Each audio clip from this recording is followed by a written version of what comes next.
గురువుగారు వచ్చాకైతే నేను చాలా సాధించానమ్మా. కృష్ణుడి దయ వల్ల నేను ఇలా కట్టుకోవడానికి కారణం. ఎందుకంటే నేను సాధన చేయడంలో చాలా సాధించాను.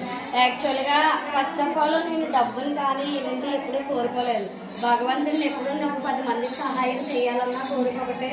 బట్ మా ఇంట్లో అందరూ కూడా ఆరోగ్యంగా ఉండాలి. ఫస్ట్ ఆఫ్ ఆల్ ఆ రెండే ఎక్కువ కోరుకునేది. నిజంగా పరమాత్మ కూడా నేను ఎక్కడికి వెళ్ళే లేవగానే కూడా ఈ రోజు నీదే కృష్ణ పరమాత్మ, ఈ రోజంతా నువ్వే గడపాలనగానే కోరుకుంటాను. అలాగే రాత్రి పడుకున్నప్పుడు కూడా ఈ రోజు ఎవరినైనా ఏ పనికి వెళ్ళినా సరే నేను కృష్ణుడికి చెప్పకుండా వెళ్ళను బయటికి. అలాగే నేను క్షేమంగా కూడా అలాగే తిరిగి వస్తాను. మా ఇంట్లో ఏ కార్యక్రమం ఆఖరికి ఏదో చిన్న వంట చేసుకున్నా కూడా కృష్ణుడి దగ్గర సమర్పిస్తాం ఫస్ట్ ఆఫ్ ఆల్.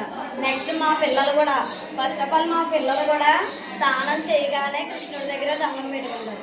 మా చిన్నోడు మా పెద్దోడు కూడా ఒకటే పెట్టుకుంటారు, కృష్ణయ్య నాకు బాగా చదువు రావాలి, మేము మంచి ఇల్లు కట్టుకోవాలి.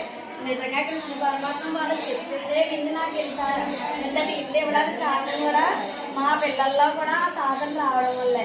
నిజంగా కృష్ణాష్టకం చదవడం కూడా నాకు రాదు, మా పిల్లలకు వచ్చేంత బాగా.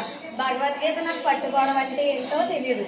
అలాంటి నేను గురువుగారు రోజుకో శ్లోకం పెట్టమన్నారని నేను ఛానల్ కూడా గురువుగారి దగ్గరికి వెళ్దాం మానేసాను. ఆ భగవద్గీత పట్టుకోవడానికి భయమేసింది. ఎందుకంటే అవి శ్లోకాలు కష్టంగా ఉంటాయి, గురువుగారు చదవకపోతే ఒప్పుకోరని చెప్పేసి వెళ్ళడం ఒక 4 వారాలు మానేశాను. ఎందుకు ఇలా మానేవాలి, చాలా వరకు అజ్ఞానంలో ఉన్న వాళ్ళు జ్ఞానంలోకి వచ్చాం మనం. ఇది కూడా కృష్ణ పరమాత్మ అలాగే నేర్పిస్తాడని చెప్పి నేను అలాగే ప్రతి వారం వెళ్ళాను. కృష్ణ పరమాత్మ పుణ్యం అంటూ నిజంగా గురువుగారి దైవ